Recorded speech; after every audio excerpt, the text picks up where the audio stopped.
नमस्ते। आज हम बात करेंगे मशीन लर्निंग विद पाइथन के बारे में। बहुत ज्यादा डिमांड है मशीन लर्निंग की और पाइथन एक ऐसा टूल है जो कि बहुत ही ज्यादा यूज हो रहा है मार्केट में।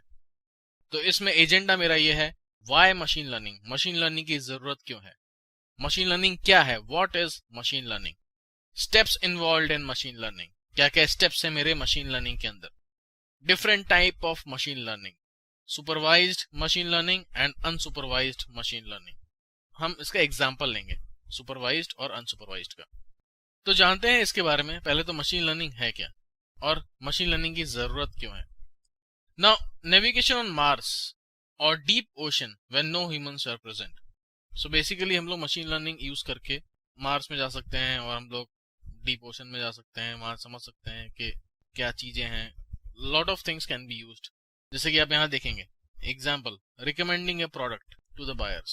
जैसे हम अमेजोन में शॉपिंग करते हैं, हम अमेजोन से या फ्लिपकार्ट से शॉपिंग करते हैं, वहां पे रिकमेंडेशंस आते हैं। जैसे कि अगर आपको कुछ, लेट्स से मैं घड़ी खरीद रहा हूँ तो आप ये सारी घड़ियां, इस टाइप की घड़ियां खरीद सकते हैं। या फिर सिंपल, अगर मैं क्रिकेट बैट खरीद रहा हूँ तो आप बॉल भी खरीद सकते हैं।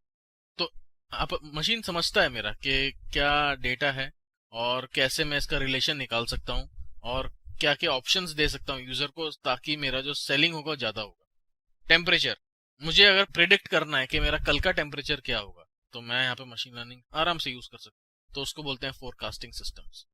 यहाँ पे मेरा मेरा काफी ज्यादा यूज होता है मशीन लर्निंग। टेम्परेचर हो गया आपका, मेरे को रिवेन्यू निकालना है कि मेरा रिवेन्यू कैसा है, अगले साल मेरा रिवेन्यू कैसा होगा। या फिर सपोज मुझे एक मकान बेचना है तो उस मकान का प्राइस कितना हो सकता है इस लोकेशन पे, मैं वो प्रिडिक्ट कर सकता हूँ। आपको अगर एग्जाम्पल दे के मेरे कस्टमर्स हैं, अब मैं चाहता हूँ कि कस्टमर मेरा कन्वर्ट होगा कि नहीं होगा, मुझे जानना है, मुझे प्रेडिक्ट करना है कि कोई कस्टमर आया वो मेरा कन्वर्ट होगा कि नहीं होगा। तो मैं प्रेडिक्ट कर सकता हूँ। और फिर मैं क्लस्टर भी कर सकता हूँ कि मेरे पास बहुत सारे कस्टमर्स हैं, मुझे अलग अलग क्लस्टर में उसको डिवाइड करना है। तो वो भी मेरा एक मशीन लर्निंग का पार्ट है। तो what is machine learning? Again, machine learning is a type of artificial intelligence that provides computers with the ability to learn without being explicitly programmed. तो मुझे कंप्यूटर जो है मेरा वो ऑटोमेटिकली लर्न करेगा, एक्सप्लिसिटली प्रोग्राम करने की जरूरत नहीं पड़ेगी। सो दैट इज हाउ मेरा मशीन लर्निंग काम करता है। तो काफी डिमांड में है, इसलिए आप देखेंगे कि काफी जगह काफी जॉब्स अवेलेबल हैं और काफी जगह यूज हो रहा है, बिकॉज यहाँ पे मेरा ह्यूमन इंटरवेंशन काफी कम हो जाता है। अब कौन कौन से स्टेप्स आते हैं मेरे? पहले तो मुझे डेटा कलेक्ट करना पड़ेगा। अगर मेरे पास डेटा नहीं है तो मैं कुछ नहीं कर सकता। तो मेरे पास डेटा पहले कलेक्ट करूंगा। मैं बहुत सारे डिफरेंट सोर्सेस से डेटा कलेक्ट करना पड़ सकता है मेरे को। डेटा मैंने कलेक्ट किया, उसके बाद मुझे डेटा क्लीन करना है। अगर मेरा डेटा क्लीन नहीं है तो मेरे जो प्रिडिक्शंस होंगे वो गलत हो सकते हैं, तो मुझे डेटा क्लीन भी करना पड़ेगा।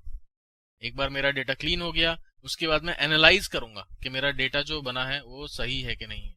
अगर सही है तो उसमें मैं डिफरेंट चार्ट्स बनाऊंगा। चार्ट्स बना के मेरे को इनसाइट्स मिलेंगे। सपोज इस रीजन में ज्यादा सेल्स हो रही है, या फिर मेरे इस टाइप के कस्टमर्स ज्यादा हैं, या फिर मेरा इस मंथ में सेल्स ज्यादा हुई थी। सो मुझे पहले डेटा समझना पड़ेगा कि मेरा ट्रेंड कैसा है, या फिर मेरे डेटा में कुछ आउटलायर्स है कि नहीं है। बहुत सारी चीजें हम पहले डेटा में समझते हैं, उसके बाद हम लोग जाके उसमें इम्प्लीमेंट करते हैं।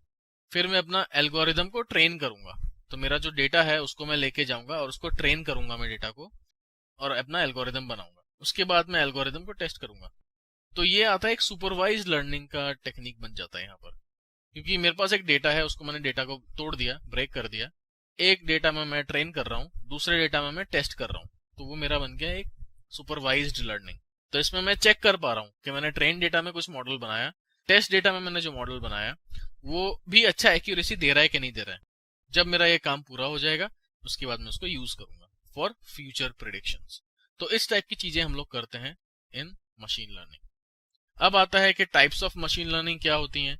तो दो मेन टाइप की होती हैं। वैसे तीसरा टाइप भी होता है रीइंफोर्समेंट लर्निंग, बट वो ज्यादा यूटिलाइज अभी नहीं हो रहा है डेटा साइंस फील्ड में। बट आप अगर देखेंगे तो सुपरवाइज्ड और अनसुपरवाइज्ड दो टाइप की लर्निंग मेरी होती है। अब इसका मतलब क्या है, इसको हमें समझना पड़ेगा। सुपरवाइज्ड लर्निंग एक इस टाइप की लर्निंग है जहां पे मैं अपना डेटा को ट्रेन करूंगा, मेरा एल्गोरिदम रन करेगा और लर्न करेगा ऑटोमेटिकली, और उसके बाद मैं मॉडल को टेस्ट करूंगा, फिर मैं एक्यूरेसी चेक करूंगा। तो बेसिकली मेरा एग्जिस्टिंग डेटा पे ही डेटा को मैंने तोड़ा, आधे डेटा पे मॉडल बनाया, आधे डेटा पे मॉडल टेस्ट किया मैंने। उसके बाद अगर मेरा एक्यूरेसी दोनों डेटा सेट पे अच्छा आ रहा है, मतलब कि मेरा मॉडल करेक्ट है, तो बेसिकली मैंने अपने एग्जिस्टिंग डेटा पे 70% ऑफ द रिकॉर्ड्स पे मैंने अपना मॉडल बना दिया। उससे क्या हुआ कि मेरा मॉडल तो बन चुका है। मॉडल कैसे बना है? मेरा एग्जिस्टिंग डेटा पे बना है। अब जो मेरे 30% रिकॉर्ड है वो हम ऐसा मान के चलेंगे कि नया रिकॉर्ड है। मुझे ऑलरेडी उसका आंसर पता है, जैसे कि मेरा अगर कस्टमर कन्वर्ट होगा कि नहीं होगा मुझे पता है ऑलरेडी, बट मैं उसको as a new data use करूंगा अपने मॉडल पे, ताकि जो मेरा मॉडल का आउटपुट आएगा वो मैं चेक करूंगा अपने एक्चुअल डेटा पे कि मेरा जो मॉडल का आउटपुट आया है वो एक्चुअल डेटा के साथ मैच हो रहा है कि नहीं हो रहा है। अगर ज्यादा मैचेस होंगे मतलब कि मेरा मॉडल ज्यादा अच्छा है, अगर कम मैचेस होंगे मतलब कि मेरा मॉडल ज्यादा अच्छा नहीं है। तो इसलिए हम लोग इसको सुपरवाइज्ड लर्निंग बोलते हैं। ये काफी ज्यादा यूज में आता है। एग्जाम्पल के तौर पे सपोज मैंने मूवी देख रहा हूँ।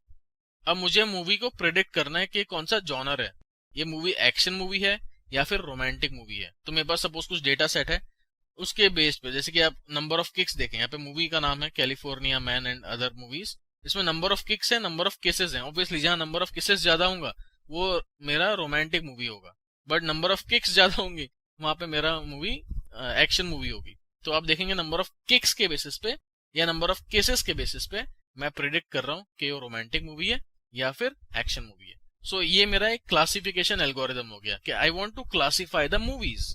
वैसे ही हम एक एग्जांपल लेंगे अभी जिसमें हम लोग देखेंगे कि मेरा कस्टमर कन्वर्ट होगा कि नहीं होगा। तो ये हमारा एक सुपरवाइज्ड लर्निंग हो गया। तो इसमें हम लोग एल्गोरिदम बहुत सारे यूज कर सकते हैं, जैसे कि के नियरेस्ट नेबर हो गया जो आप यहाँ देख रहे हैं KNN। इसके अलावा मेरे पास है लॉजिस्टिक रिग्रेशन एल्गोरिदम बनता है, फिर एक सपोर्ट वेक्टर मशीन एल्गोरिदम बनता है, उसके बाद मेरा आता है naive based algorithm, decision tree algorithm and random forest algorithm. ये 5-6 एल्गोरिदम्स मेरे काफी यूज होते हैं अपने सुपरवाइज्ड क्लासिफिकेशन टाइप के प्रॉब्लम पे। तो अब यहाँ पे आप देखेंगे के नियरेस्ट नेबर कैसे काम करता है। ये डिस्टेंस पे काम करता है। मेरे दो मूवी के बीच में डिस्टेंस कितना है, जैसे कि मेरा कोई डेटा है, जैसे डेटा मेरा एक स्कैटर प्लॉट में मैंने डाल दिया based on number of kicks and number of cases. अब क्या होगा, कोई नया मूवी आता है अगर, तो वो डिस्टेंस चेक करेगा मेरा बाकी मूवीज से। डिस्टेंस कैसे? ये नंबर ऑफ किक्स हो गया, मूवीज हो गया, तो ये यूक्लिडियन डिस्टेंस निकालेगा। बिकॉज नंबर ऑफ किक्स जैसे कि आप मान के चलिए 10 और नंबर ऑफ किक्स हो गया 10 और नंबर ऑफ केसेस हो गया 50। तो यहाँ पे मेरा एक प्लॉट होगा पॉइंट के 50 और 10, यहाँ पे कहीं पॉइंट मेरा प्लॉट होगा। वैसे दूसरा पॉइंट कहीं प्लॉट होगा, तीसरा पॉइंट कहीं प्लॉट होगा, और ये मेरा नया मूवी है। इस नए मूवी को मुझे डिस्टेंस देखना है कि कौन सा डिस्टेंस मेरा पास में है। लेट्स से अगर मेरे 9 मूवी में से 5 मूवी मेरे रोमांटिक हैं जो कि इस पॉइंट से पास में है, तो मेरा एल्गोरिदम क्या करेगा, जहां ज्यादा मेजोरिटी है 9 मूवी में से 5 मूवी मेरी रोमांटिक मूवी है, तो उस केस में मैं क्या बोलूंगा कि ये मेरा एक्चुअल में रोमांटिक मूवी है। तो उस तरीके से क्लासिफाई करता है। तो ये डिस्टेंसेस पे काम करता है, यूक्लिडियन डिस्टेंस बोलते हैं, जो कि नथिंग बट एक पाइथागोरस थ्योरम होता है। तो बहुत सारे मूवी लेते हैं, बट उसके बाद वो मैं एक ऑड नंबर लूंगा। 9 क्यों लिया मैंने? क्योंकि अगर मैं 10 लेता, अगर 5 मेरे केसेस वाले मूवी होते हैं मतलब कि रोमांटिक होते हैं, और 5 मेरे किक्स वाले मूवी होते हैं मतलब कि एक्शन मूवी होते हैं, तो मैं क्लासीफाई नहीं कर पाता कि ये मेरा रोमांटिक मूवी है या फिर एक्शन मूवी है। बट अगर मैं ऑड नंबर लेता हूं तो ऑब्वियसली ऐसा तो नहीं होगा कि 4.5 मूवी मेरे यहाँ पर है, 4.5 मूवी मेरे यहाँ पर है। ये पूरा का पूरा एक वोल नंबर होगा। तो 5 मूवी हो सकता है रोमांटिक हो, 4 मूवी एक्शन हो, या फिर 4 मूवी रोमांटिक हो, 5 मूवी एक्शन हो। तो मेरा जहां मेजोरिटी ज्यादा होगी मैं वो लेके चलूंगा। इसलिए हम लोग जो नंबर डिसाइड करते हैं के नियरेस्ट नेबर, के मतलब क्या हुआ कि नियरेस्ट नेबर, तो ये जो के वैल्यू हम लेते हैं वो हम लोग हमेशा ऑड नंबर लेते हैं ताकि मेरा मॉडल इजीली क्लासिफाई कर सके। अब आता है अनसुपरवाइज्ड लर्निंग। अब आप मान के चलिए कि मेरे पास एक डेटा है क्लास 1 और क्लास 2। मुझे अपने क्लास 1 और क्लास 2 के स्टूडेंट्स को क्लस्टर करना है। जैसे कि आप यहाँ देखेंगे, मुझे देखना है कि क्लास 1 और क्लास 2 के स्टूडेंट्स में क्लस्टरिंग करनी है। या फिर सिंपल एग्जांपल लेके चलते हैं कि मेरे कस्टमर्स हैं और मुझे अपने कस्टमर को क्लस्टर करना है। जैसे कि आपने क्रेडिट कार्ड का एग्जांपल लेके चले। क्रेडिट कार्ड में क्या होता है, गोल्ड कस्टमर होता है, प्लेटिनम कस्टमर होता है, सिल्वर कस्टमर होता है। ये कैसे होते हैं? Because of the buying pattern. अगर आप मान के चलें कि मेरे बहुत सारे कस्टमर हैं जो कि बहुत ज्यादा खर्चा करते हैं क्रेडिट कार्ड यूज करके, तो मेरे लिए तो प्लेटिनम कस्टमर हुए, क्योंकि मेरा कार्ड यूज कर रहे हैं तो मेरा नाम बढ़ रहा है और मेरे को कमीशन भी मिल रहा है, तो मेरे लिए प्लेटिनम कस्टमर हुए। वैसे ही अगर वो बहुत कम यूज कर रहे हैं तो मेरे लिए ब्रॉन्ज कस्टमर हो गए। तो मैं उनको क्लासिफाई कर रहा हूँ बेस्ड ऑन उनका स्पेंडिंग स्कोर और लेट्स से सैलरी। तो सैलरी और स्पेंडिंग स्कोर के बेसिस में मैं कस्टमर को क्लासिफाई कर रहा हूँ। तो ये भी एक क्लासिफिकेशन है, बट यहाँ पे मैं क्लस्टरिंग बना रहा हूँ ताकि अगर सपोज मैं कोई नया प्रोडक्ट लेके आता हूँ जो कि बहुत एक्सपेंसिव है, तो मैं क्या करूंगा, मैं उन कस्टमर्स को टारगेट करूंगा जिनका स्पेंडिंग स्कोर भी ज्यादा है और जिनकी सैलरी भी ज्यादा है। तो उससे क्या है, मेरा मार्केटिंग कॉस्ट बच रहा है। मैं अगर सारे के सारे कस्टमर को टारगेट करता हूँ तो मेरा मार्केटिंग कॉस्ट बहुत बढ़ जाएगा। अगर मेरे को एक क्लस्टर मिल जाए, भाई इनको ही टारगेट करना है क्योंकि इनका जो स्पेंडिंग स्कोर है वो भी ज्यादा है और सैलरी भी ज्यादा है, और तुम्हारा जो प्रोडक्ट है वो भी बहुत एक्सपेंसिव है, तो यही लोग परचेज कर पाएंगे। जो सैलरी कम वाले हैं, स्पेंडिंग स्कोर कम वाले हैं, शायद ना करें, तो मैं उनको मार्केट करके अपना पैसा क्यों वेस्ट करूं। इसलिए हम लोग क्लस्टर करते हैं ताकि हम लोग एग्जैक्ट नंबर के और एग्जैक्ट पॉपुलेशन को हिट कर सकें। एक और एग्जांपल अगर देखें तो सपोज मेरे स्टूडेंट्स हैं यहाँ पर, मुझे अपने स्टूडेंट्स को क्लासिफाई करना है या फिर क्लस्टर करना है बेस्ड ऑन उनका इंटेलिजेंट है या पुअर है या फिर एवरेज स्टूडेंट्स हैं, बेस्ड ऑन लेट्स से कितने आंसर वो क्लास में देते हैं या कितने मार्क्स लेके आते हैं। तो अगर ज्यादा मार्क्स ला रहा है, ज्यादा आंसर दे रहा है, मतलब कि इंटेलिजेंट स्टूडेंट होगा। कम मार्क्स ला रहा है, कम आंसर दे रहा है, मतलब कि पुअर स्टूडेंट होगा। तो उससे मैं क्लस्टर कर पाऊंगा मैं, और क्लस्टर अगर हो गया तो उससे फायदा क्या होगा, मुझे मालूम है कि मुझे वीक स्टूडेंट पे ज्यादा कॉन्सेंट्रेट करना है, तो मेरा जो क्लस्टर मुझे मिलेगा वीक स्टूडेंट वाला, उनके लिए मैं एक्स्ट्रा क्लास कर सकता हूँ ताकि वो मुझे, और मैं उनको समझ सकूं कि प्रॉब्लम क्यों हो रही है, और फिर वो यूज, मतलब हमारा जो डेटा है वो यूज करके मैं उनको एक्स्ट्रा क्लास दे सकूं ताकि उनका परफॉर्मेंस अच्छा बढ़े। इस तरीके की चीजें हम लोग कर सकते हैं क्लस्टरिंग से। तो ये अनसुपरवाइज्ड में आता है, बिकॉज यहाँ पे मेरा जो डेटा है उसको मैं ब्रेक नहीं कर रहा हूँ टेस्ट और ट्रेन में, मैं अपना डेटा पूरा का पूरा ले रहा हूँ और क्लस्टर कर रहा हूँ। अब वो क्लस्टर है सही या नहीं मुझे नहीं पता, वो purely based on the data है। जैसे कि एग्जांपल स्टूडेंट्स का ही लें, एक बच्चा है वो बहुत ज्यादा आंसर दे रहा है और बहुत ही अच्छे मार्क्स ला रहा है, तो हो सकता है आंसर वो इसलिए दे रहा है क्योंकि उसको क्लास में दिखावा करना है, और मार्क्स अच्छे आ रहे हैं बिकॉज वो चीटिंग कर रहा है, बट एक्चुअल में तो पुअर स्टूडेंट है, बट मेरा डेटा बोल रहा है कि एक्सीलेंट स्टूडेंट है, तो ऑलरेडी वो एक्सीलेंट स्टूडेंट में ही जाएगा as a cluster. But this is how it works. मैं उसको टेस्ट नहीं कर सकता हूँ कि वो सही है कि नहीं है, बट दैट इज हाउ मेरा डेटा काम करता है। सो आप यहाँ देखेंगे ये मेरा एल्गोरिदम है। स्टार्ट होगा, नंबर ऑफ क्लस्टर पहले डिसाइड करेंगे, फिर सेंट्रोइड लेगा, फिर डिस्टेंस निकालेगा, उसके बाद फिर ग्रुप करेगा मिनिमम डिस्टेंस पे, और फिर फाइनली आउटपुट करेगा अगर सेंट्रोइड कन्वर्ज्ड है तो ऐसे मेरा एल्गोरिदम काम करता है। अभी हम इन दोनों का एक रियल टाइम एग्जांपल लेंगे, और यहाँ पे भी आप देखेंगे ग्रॉस मंथली इनकम और करंट बैलेंस के बेसिस पे क्लस्टर कर रहा है। तो क्लस्टरिंग का हम लोग काफी जगह यूज कर सकते हैं, जैसे कि हमने बहुत सारे एग्जांपल डिस्कस किए। तो अब हम एक काम करते हैं, हम एक एग्जांपल लेते हैं, उससे थोड़ा हमें और अच्छा आइडिया आएगा। पहले हम लोग करते हैं के नियरेस्ट नेबर, जो कि क्लासिफिकेशन एल्गोरिदम है, उसको यूज करके हम लोग क्लासिफाई करेंगे कि बंदा सामान खरीदेगा कि नहीं खरीदेगा। Based on age and estimated salary मुझे ये प्रिडिक्ट करना है कि ये बंदा मेरा सामान खरीदेगा कि नहीं खरीदेगा। तो हम इसको चालू करते हैं सॉल्व करने के लिए। तो पहले तो मुझे पैकेजेस इंपोर्ट करने पड़ेंगे, numpy जो कि मैथमेटिकल कैलकुलेशंस के लिए काम आता है एज np, और विजुअलाइजेशन अगर हमें बनाना है तो हम इंपोर्ट कर सकते हैं, बट इस प्रॉब्लम में हम विजुअलाइजेशन नहीं करेंगे तो हम लोग अभी इंपोर्ट नहीं करते हैं। pandas एज pd, ये मैंने दो पैकेजेस इंपोर्ट कर दिए। अब क्या करेंगे, पहले तो डेटा मुझे लाना पड़ेगा। अब डेटा लाने के लिए मेरा डेटा किधर है, मेरा डेटा अगर हम देखें तो डेस्कटॉप पे पड़ा हुआ है, इधर पे एडवर्टाइजमेंट। तो मुझे ये कॉपी करनी पड़ेगी लिंक, और उसके बाद मैं जाऊंगा पाइथन पे, इंपोर्ट ओएस करूंगा, os.chdir, ये मेरा चेंज डायरेक्टरी का कमांड है, तो इससे मेरी डायरेक्टरी चेंज हो जाएगी। तो अभी आप देखेंगे यहाँ पे मेरी डायरेक्टरी चेंज कर रहा हूं मैं। जैसे ही मैंने अपनी डायरेक्टरी चेंज करी, एग्जीक्यूट करा, अब आप यहाँ पे चेक कर सकते हैं कि आपकी अभी करंट डायरेक्टरी क्या है। गेट CWD करके मुझे पता चल रहा है कि मेरी करंट डायरेक्टरी मशीन लर्निंग वाली है। अब मेरा डेटा इंपोर्ट करना आसान हो जाएगा। Data set is equal to pd dot pd क्या है, मेरा पांडास का लाइब्रेरी है। मेरी फाइल जो है वो CSV फाइल है, और मेरा जो डेटा है वो एडवर्टाइजमेंट डॉट CSV है। तो अगर मैं अब डेटा सेट देखता हूँ, मेरा डेटा इंपोर्ट हो गया। इस तरीके से हम डेटा इंपोर्ट करते हैं। अब इस डेटा को मुझे डिवाइड करना है x और y में। यहाँ पे मेरा डिपेंडेंट वेरिएबल कौन सा है, परचेज्ड, मुझे परचेज्ड प्रिडिक्ट करना है। इंडिपेंडेंट वेरिएबल कौन सा है मेरा, एज और एस्टिमेटेड सैलरी। एज और एस्टिमेटेड सैलरी के बेसिस पे मुझे परचेज्ड बंदा करेगा कि नहीं करेगा वो प्रिडिक्ट करना है। तो मुझे x और y में डेटा को स्प्लिट करना पड़ेगा। तो x is equal to data set dot iloc, जो कि इंडेक्स लोकेशन होता है, कोलन कॉमा 2,3 डॉट वैल्यूज। तो बेसिकली अब मैं एक अरे बना रहा हूँ। 2,3 क्यों कर रहे हैं, बिकॉज इसका इंडेक्स क्या है, 0, 1, 2, 3, तो मुझे 2 और 3 कॉलम ही चाहिए, इसलिए मैंने यहाँ पे 2,3 यूज किया। अब अगर आप x देखेंगे तो मेरे पास यहाँ पे सैलरी और एज आ रही है, तो मेरा x स्प्लिट हो गया है। वैसे ही मुझे y भी स्प्लिट करना है। y क्या है, data set dot I lock, और उसके बाद मैंने कोलन लगाया, 4 लगाया, डॉट वैल्यूज लगाई। 4 क्यों लगाया, बिकॉज यहाँ पे कॉलम नंबर 4 कौन सा है, 0 1 2 3 4, तो परचेज्ड कॉलम जो है वो मेरा कॉलम नंबर 4 है, और उसको मैंने यहाँ पे स्टोर कर लिया। उसके बाद हम लोग क्या करेंगे, हम लोग यहाँ पे फीचर स्केलिंग करेंगे, क्योंकि हमारा जो एल्गोरिदम है वो के नियरेस्ट नेबर एल्गोरिदम है। अब अगर एक के नियरेस्ट नेबर है मतलब कि डिस्टेंस पे काम करता है। डिस्टेंस मेरा सैलरी और एज है। यूक्लिडियन डिस्टेंस का फॉर्मूला होता है x2 minus x1 whole square plus y2 minus y1 whole square का स्क्वायर रूट। अब यहाँ पे ये मेरा x1 y1 हो गया, ये x2 y2 हो गया। तो अगर मैं इन दोनों के बीच का डिस्टेंस निकालता हूँ तो ये जो मेरा सैलरी वाला जो कंपोनेंट है ये डोमिनेट कर रहा है मेरे एज को, बिकॉज एज तो बहुत छोटा नंबर है। तो मुझे क्या करना पड़ेगा, मुझे इन दोनों नंबर को एक स्केल पे लेके आना पड़ेगा, और वो स्केल पे लाने के लिए प्रोसेस को बोलते हैं फीचर स्केलिंग। तो मैं फीचर स्केलिंग करूंगा। सो फ्रॉम sklearn, मेरा जो पैकेज है sklearn बहुत ही ज्यादा पावरफुल पैकेज है।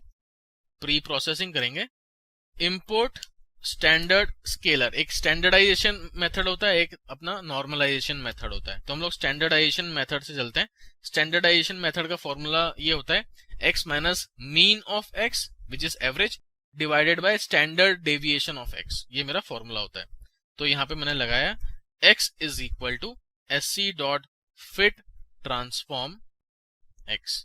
मैंने यहाँ पे कोड चलाया। अब अगर आप x दोबारा देखते हैं तो आप देखेंगे मेरा x का वैल्यू अब चेंज हो गया। अब ये दोनों सेम स्केल पे है, ये भी नेगेटिव पॉजिटिव -3 टू +3 के बीच में ही दोनों घूम रहा है।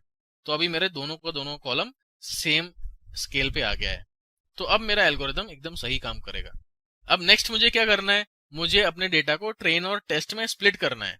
From sklearn dot model selection import train test split, xtrain xtest ytrain ytest is equal to train test split x, y, और यहाँ पे हम टेस्ट साइज देंगे। जैसे कि मैंने बताया था कि सुपरवाइज्ड लर्निंग है। सुपरवाइज्ड लर्निंग में क्या होता है, हम लोग डेटा को स्प्लिट करते हैं। अभी मैं यहाँ पे स्प्लिट कर रहा हूँ 25%। तो मैंने टेस्ट डेटा बना दिया 25%, ट्रेन डेटा बना दिया 75%। तो मैं जो मॉडल बनाऊंगा वो मैं 75% पे बनाऊंगा, और 25% पे मैं क्या करूंगा, अपना मॉडल को टेस्ट करूंगा। तो ये मेरा सुपरवाइज्ड लर्निंग का टेक्निक है। और इसमें आप एक और चीज देख रहे होंगे कि मैं यहाँ पे डेटा क्लीन नहीं कर रहा हूँ, क्योंकि मेरा डेटा ऑलरेडी क्लीन है। हम ये एजम्पशन लेके चल रहे हैं कि my data is clean enough. But normally हम लोग यहाँ पे मिसिंग वैल्यू ट्रीटमेंट करते हैं, आउटलायर ट्रीटमेंट करते हैं, तो वो सारी चीजें हम लोग नॉर्मली करते हैं। बट यहाँ मेरा मिसिंग वैल्यू नहीं है, आउटलायर्स नहीं है, इसलिए हम लोग यहाँ पे कुछ भी नहीं कर रहे हैं। और वैसे भी क्लासिफिकेशन में आउटलायर ट्रीटमेंट करने की जरूरत नहीं होती है। बट मेरे डेटा में वैसे भी कुछ मिसिंग वैल्यू नहीं है, सो हम लोग मिसिंग वैल्यू ट्रीटमेंट भी नहीं करेंगे। अब आता है मुझे मॉडल चलाना है। तो मॉडल चलाने के लिए मुझे मॉडल को बुलाना पड़ेगा। तो मॉडल मुझे कौन सा चलाना है, मुझे मॉडल चलाना है नियरेस्ट नेबर, के नियरेस्ट नेबर। तो उसके लिए मुझे वापस जाना पड़ेगा sklearn में। आप देखिए sklearn कितना पावरफुल पैकेज है। नेबर्स इंपोर्ट के नेबर्स क्लासिफायर, क्योंकि मुझे क्लासिफाई करना है यहाँ पे, इसलिए मैं के नेबर्स क्लासिफायर ले रहा हूँ। Classifier KNN is equal to K neighbours classifier bracket n neighbours. अब मुझे डिसाइड करना है कि कितने नेबर्स, लेट्स से 5। तो बेसिकली मेरा एल्गोरिदम क्या करेगा, 5 नियरेस्ट नेबर चेक करेगा, जहां मेजोरिटी होगी उस टाइप का बंदा होगा ये। या मेरा बंदा, अगर सपोज 3 बंदे हैं जो कि इसके जैसे एग्जैक्टली सेम है, जो कि सामान नहीं खरीद रहे हैं, तो मेरा एल्गोरिदम बोलेगा कि सामान नहीं खरीदेगा। अगर 3 बंदे बोल रहे हैं कि सामान खरीद रहे हैं, तो मेरा एल्गोरिदम बोलेगा सामान खरीदेगा। मेट्रिक क्या है, मिन्कोव्स्की। तो मिन्कोव्स्की एक मैथमेटिशियन था जिसने हमारे 2 डिस्टेंसेस निकाले, एक यूक्लिडियन डिस्टेंस और एक मैनहट्टन डिस्टेंस। यूक्लिडियन डिस्टेंस होता है यहाँ पे p इक्वल टू 2, मतलब यूक्लिडियन डिस्टेंस लेगा। p इक्वल टू 1 अगर करते हैं तो मैनहट्टन डिस्टेंस लेगा। अब क्लासिफायर KNN बनाएंगे, डॉट मॉडल को फिट करेंगे किस पे, पहले ट्रेन डेटा पे। तो मैंने ट्रेन डेटा पे मॉडल फिट किया, एग्जीक्यूट किया, मेरा मॉडल चल गया। अब उसके बाद मुझे करना है prediction, y pred is equal to classifier KNN dot predict x test. अब टेस्ट डेटा पे मैंने प्रेडिक्शन किया है, तो मेरा y pred आ गया, जो कि मेरे टेस्ट डेटा पे प्रेडिक्शन करके आया है, और मेरे पास ऑलरेडी y टेस्ट पड़ा है जो कि एक्चुअल डेटा है। तो अब मैं इस डेटा को इस डेटा से कंपेयर करके चेक कर सकता हूं कि मेरा मॉडल सही बना है कि नहीं बना है। अब उसके लिए मैं कैसे चेक करूंगा, उसके लिए एक कॉन्सेप्ट होता है confusion matrix. So from sklearn dot matrices import confusion matrix, confusion matrix bracket y test y pred, model चलाया और मेरे पास यहाँ पे 4 नंबर आए हैं। इस 4 नंबर का मतलब क्या हुआ, 55 प्लस 7 62, 62 बंदे हैं जो कि मेरा एक्चुअल डेटा के हिसाब से सामान नहीं खरीदेंगे। 3 प्लस 35, 38 बंदे हैं जो कि मेरा एक्चुअल डेटा के हिसाब से सामान खरीदेंगे। और 55 प्लस 3, 58 बंदे हैं एज पर द मॉडल सामान नहीं खरीदेंगे। 7 प्लस 35 विच इज 42, 42 बंदे हैं जो कि सामान खरीदेंगे एज पर द मॉडल। तो इसका मतलब ये हुआ कि अगर मैं कॉलम वाइज रीड करूंगा तो मेरा मॉडल का आउटपुट होगा, और रो वाइज रीड करूंगा तो मेरा वो एक्चुअल डेटा का आउटपुट होगा। और उसमें कॉमन क्या है, 55 और 35 जो कि हुआ 90। तो 90 लोग जो मेरा आउटपुट आ रहा है एकदम सही आ रहा है, और टोटल रिकॉर्ड से मेरे 100। तो मेरा मॉडल का एक्यूरेसी कितना हुआ, 90%। मतलब कि ये हुआ अगर मेरा कोई नया बंदा आता है और उसका प्रिडिक्शन करते हैं अगर हम लोग, तो उसका जो आउटपुट होगा वो 90% चांसेस हैं कि सही होगा। तो ऐसे हम लोग कंफ्यूजन मैट्रिक्स को रीड करते हैं। फिर से एक बार बताऊं, 55 और 7 अगर मैं रो वाइज रीड करूंगा, पहला रो जो होगा वो बोलेगा कि कितने लोग सामान नहीं खरीदेंगे, दूसरा रो बोलेगा कितने लोग सामान खरीदेंगे, ये मेरा एक्चुअल डेटा के हिसाब से है।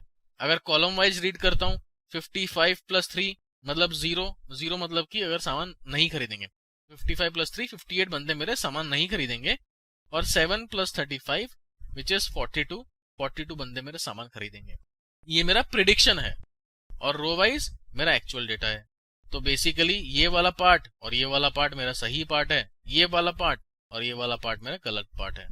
तो अगर मैं सम करता हूँ, 35 प्लस 55 हुआ मेरा 90 डिवाइडेड बाय सबका सम जो कि 100, 90 डिवाइडेड बाय 100 मतलब कि मेरा मॉडल एक्यूरेसी आया 90%। तो ऐसे हम लोग यूज करते हैं अपना model for predicting the customer और एनीथिंग जो कि मुझे क्लासिफाई करना है। तो ऐसे मेरा सुपरवाइज लर्निंग चलता है। अब आते हैं हम लोग अनसुपरवाइज लर्निंग के बारे में जानने के लिए।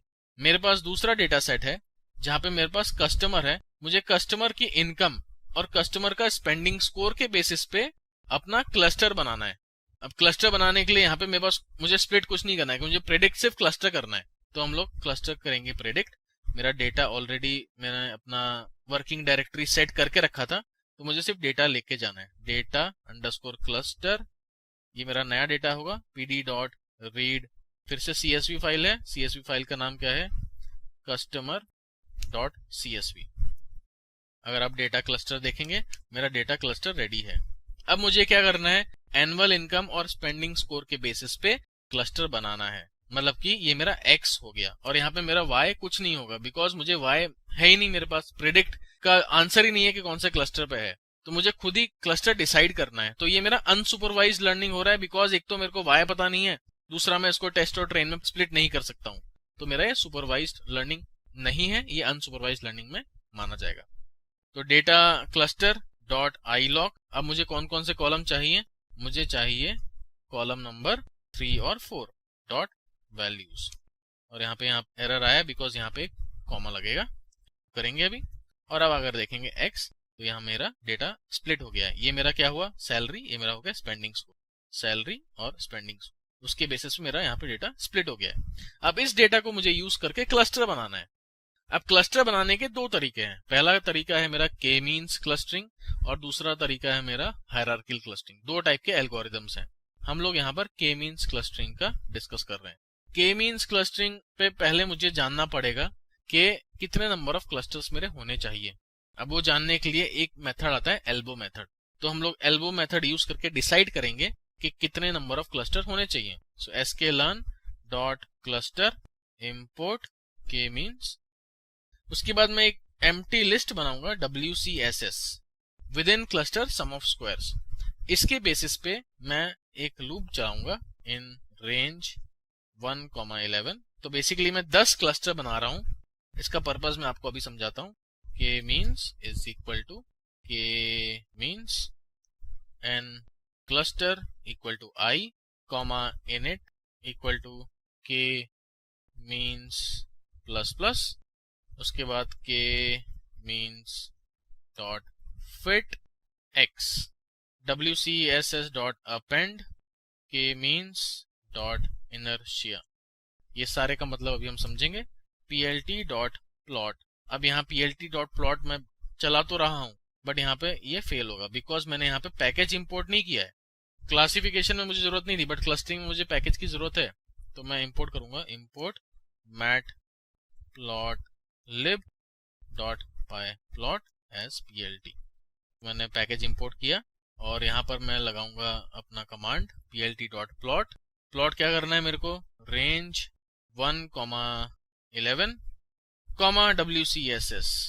अब इसको हम एक बार एग्जीक्यूट करते हैं, आप देखेंगे एक चार्ट बन के आएगा और ये चार्ट मुझे कुछ तो बता रहा है। अब इसको समझते हैं पहले।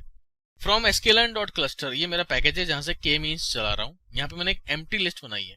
अब ये एल्गोरिथम क्या करता है, पहले पूरा का पूरा डेटा जो मेरा है, जो ऊपर ये डेटा है, इस डेटा के बेसिस पे मेरा एक क्लस्टर बनाएगा और उसका यूक्लिडियन डिस्टेंस निकालेगा। तो एक क्लस्टर का यूक्लिडियन डिस्टेंस तो मेरा बड़ा ही होगा बिकॉज पूरा का पूरा डेटा लिया, उसका सेंट्रॉइड ढूंढा, सेंट्रॉइड से सारे पॉइंट्स का डिस्टेंस निकाला, तो वो एक बड़ा नंबर आएगा। फिर क्या करेगा, दो क्लस्टर पे ब्रेक करेगा, उसके बाद दो क्लस्टर के दो इंडिविजुअल सेंट्रॉइड्स होंगे, उस सेंट्रॉइड से वो डिस्टेंस निकालेगा, सम करेगा, वो थोड़ा कम होगा। फिर 3 क्लस्टर पे ब्रेक करेगा, फिर 4 क्लस्टर पे ब्रेक करेगा। ऐसे मैंने 10 क्लस्टर बनाए। तो आप यहाँ देखेंगे रेंज 1,11, तो 1 से लेकर 10 तक जाएगा, 11 पार्टिसिपेट नहीं करेगा। तो 10 क्लस्टर बनाए और उसने डिस्टेंस भी निकाला WCSS के अंदर। अगर आप देखेंगे WCSS के अंदर वहां पे बहुत सारे डिस्टेंसेस पड़े होंगे जो कि 10 डिस्टेंसेस होंगे, एक क्लस्टर के साथ, दो क्लस्टर के साथ, 3 क्लस्टर के साथ एंड सो ऑन। तो मैंने डिस्टेंसेस निकाल दिया और मेरा क्लस्टर बन गया और यहाँ पे इसने प्लॉट कर दिया। तो यहाँ पर आप क्लियरली देख रहे हैं कि पॉइंट नंबर जो मेरा 5 है, 5 के बाद मेरा सारा का सारा जो डिस्टेंस आ रहा है बहुत ही कम चेंज हो रहा है।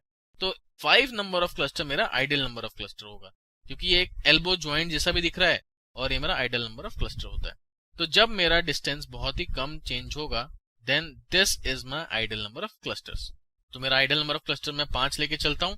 अब मैं एल्गोरिथम दोबारा चलाऊंगा, k means is equal to k means, और इस बार मैं क्या करूंगा, n क्लस्टर्स इक्वल टू 5 लेके चलेंगे, init equal to k means plus plus. अब k मीन्स प्लस प्लस का मतलब क्या है, इसका मतलब ये है कि मेरा जो सेंट्रॉइड, मेरा एल्गोरिथम क्या करता है, एक सेंट्रॉइड जनरेट करता है। तो k मीन्स प्लस प्लस क्या करेगा, मेरा जो सेंट्रॉइड है वो वहां प्लेस करेगा जहां मेरा डेटा बहुत डेंसली पॉपुलेटेड है। तो उससे मेरा क्या होगा, नंबर ऑफ आइटरेशन कम हो गया। अगर ऐसा ना हो कि भाई इधर उधर मेरा प्लॉट कर दिया सेंट्रॉइड, तो मेरा नंबर ऑफ आइटरेशन बढ़ जाएंगे to come up for the final cluster. Final cluster लाने में टाइम लग जाएगा। इसलिए मेरा k मीन्स प्लस प्लस क्या करेगा, जहां जहां मेरा ज्यादा डेटा है वहां पे वो सेंट्रॉइड प्लेस करेगा।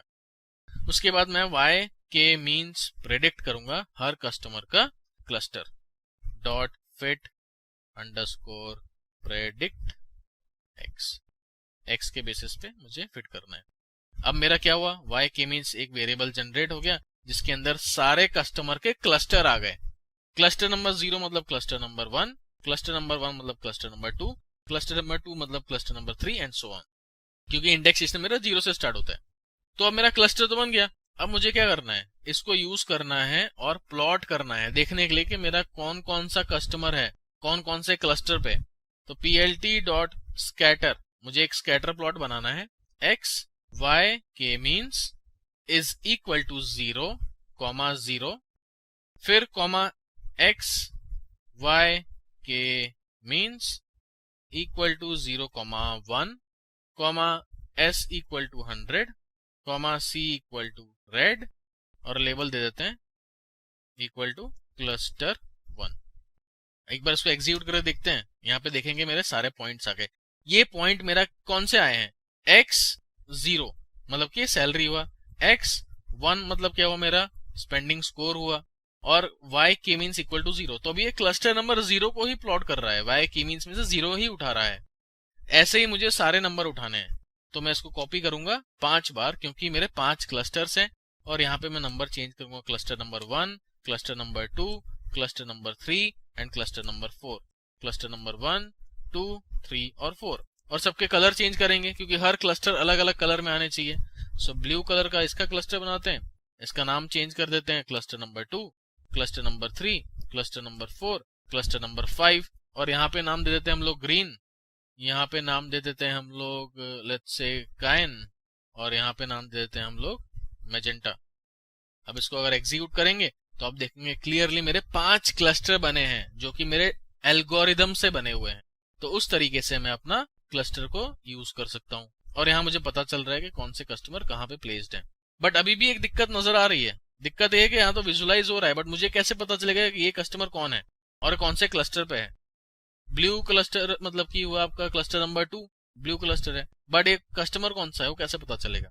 मेरा डेटा सेट जो है ऑलरेडी, ये डेटा तो मेरे पास पड़ा हुआ है, कस्टमर आईडी है मेरे पास। अब मुझे क्या करना है, जो मेरा वाई के मीन्स बना है उसको मुझे इसी टेबल पे ऐड करना है। तो कैसे करेंगे, तो हम पहले एक डेटा फ्रेम बनाएंगे, pd dot data frame Y K means. तो मेरा डेटा फ्रेम बन गया। अब ये मेरा इंडेक्स ज्वाइन मैं कर सकता हूं। अगर मेरा ये 0 ज्वाइन होगा इस 0 से तो मुझे पता चल जाएगा कि मेरा जो कस्टमर आईडी 1 है वो क्लस्टर नंबर 4 का है। तो बेसिकली मुझे इस टेबल को ज्वाइन करना है दूसरे टेबल से। तो उसके लिए कौन सा कमांड है, pd डॉट कॉनकैट। कॉनकैट करना है मुझे किसको, डेटा सेट को, कॉमा इसको, bracket, comma axis equal to 1 अगर करते हैं, एग्जीक्यूट करते हैं तो आप देखेंगे यहाँ पे मेरे पास क्लस्टर नंबर भी आ गया। पहले कस्टमर का क्लस्टर नंबर 4 है, फिर 3 है, फिर 4 है एंड सो ऑन। तो ऐसे अब मेरा डेटा रेडी हो गया है। इसको मैं एक्सपोर्ट कर सकता हूँ CSV फाइल में और मैं अपने बिजनेस को दे सकता हूँ। फॉर एग्जाम्पल मेरा कॉल सेंटर वाले बंदे हैं, उनको मुझे देना है डेटा ताकि मुझे पता चल जाए कि ये सारे बंदे हैं उनका स्पेंडिंग स्कोर ज्यादा है, तो चांसेस इनके ज्यादा है सामान खरीदने के, क्योंकि मेरा प्रोडक्ट जो है एक्सपेंसिव है। तो इस तरीके से हम लोग डेटा यूज कर सकते हैं और हम लोग प्रेडिक्ट कर सकते हैं। तो हमने क्या जाना, हमने ये जाना कि मशीन लर्निंग क्या होती है, मशीन लर्निंग क्यों चाहिए, कौन कौन से टाइप की मशीन लर्निंग होती है, सुपरवाइज्ड और अनसुपरवाइज्ड, सुपरवाइज्ड कैसे काम करता है, के नियरेस्ट नेबर के बारे में हमने जाना, अनसुपरवाइज्ड लर्निंग क्या होती है और वो कैसे काम करती है, हमने के मीन्स क्लस्टरिंग समझा। होप आपको ये सेशन पसंद आया होगा। अगले सेशन में मिलते हैं, तब तक ले नमस्ते।